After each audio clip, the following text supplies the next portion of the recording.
level. People can opt out of that, but one of the absolutely pathologic situations for any animal or human is to be able to access repeated dopamine surges without effort or any pursuit that's self-directed or that's directed, I should say. So for instance, cocaine, a drug which potently increases dopamine, or methamphetamine, which potently increases methamphetamine, but doesn't require any sort of adaptive action pursuit except to acquire the drug and spend money on it. No sacrifice. So what ends up happening is the circuit that gets rewarded is only the drug-seeking behavior, and no other behavior will give the kind of potent dopamine release that cocaine or methamphetamine will, which is why they are so pernicious.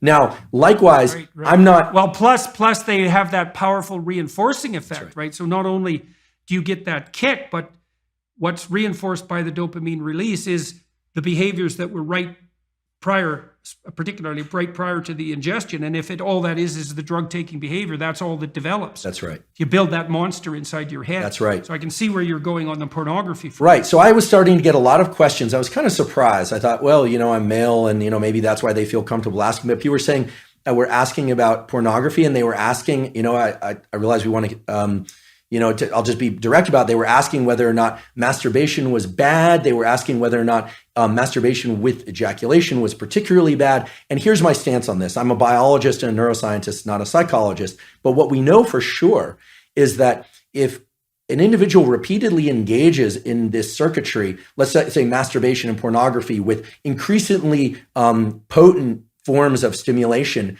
that are on a screen, a couple of things happen. First of all, what's being reinforced? What's being reinforced is a high dopaminergic response to watching other people engage in sexual behavior, which is very different than being in a first-person sexual experience. Okay, so right there, that what's being reinforced is not actually any kind of improvement in communication skills. It's voyeurism. And as these questions started to come in more and more, I started to realize there was a lot of kind of undertones of people talking about fear of or experience with sexual dysfunction that clearly pornography can lead to. And here I'm specifically talking about males. I actually don't know the literature on females. So here I'm talking about... Females don't use visual pornography to the same degree. I see. They use literary pornography. I see. So... So, and then you start to think about, okay, what happens in the cascade or the arc of sexual arousal and orgasm? What happens is that initially there's it's parasympathetically dominant, meaning if somebody is too stressed, they actually can't engage in sexual behavior. The arousal response doesn't occur.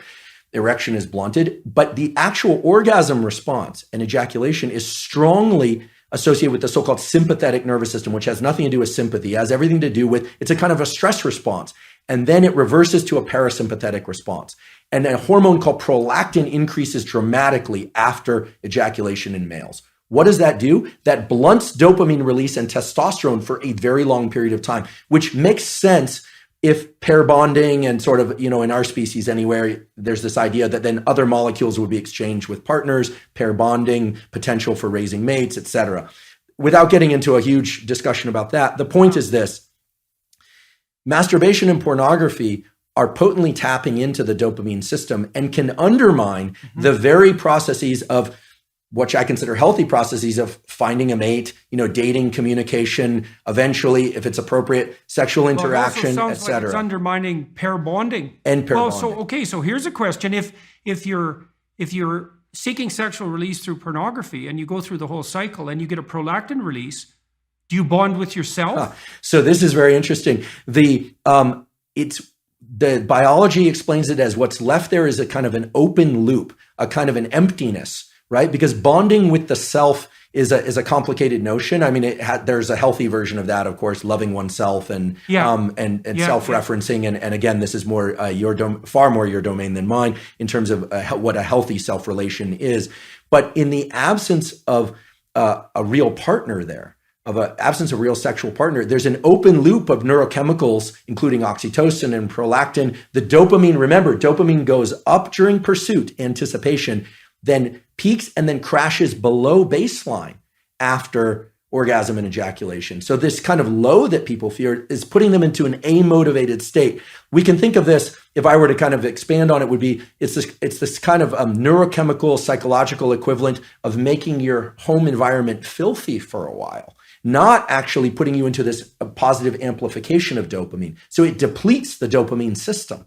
And it's likewise in drugs of abuse and addiction, it eventually depletes the dopamine system. Initially, there's a huge dopamine surge with drugs of abuse like methamphetamine and cocaine. But over time, people are using more and more to achieve what is not such a great high. You even see this a little bit with kind of consumption of energy drinks. Like people are taking more and more chemicals within their energy drinks, and they're thinking about loud, fast music, energy drinks. It's kind of stacking of dopaminergic tools. Now, that's not as pathologic. In fact, there are some energy drinks I'll occasionally drink, and I enjoy them. I don't think we need to be entirely afraid of pursuing or engaging in things that release dopamine. Obviously, healthy sexual behavior, food that we love, social engagement, all of these things can be dopaminergic.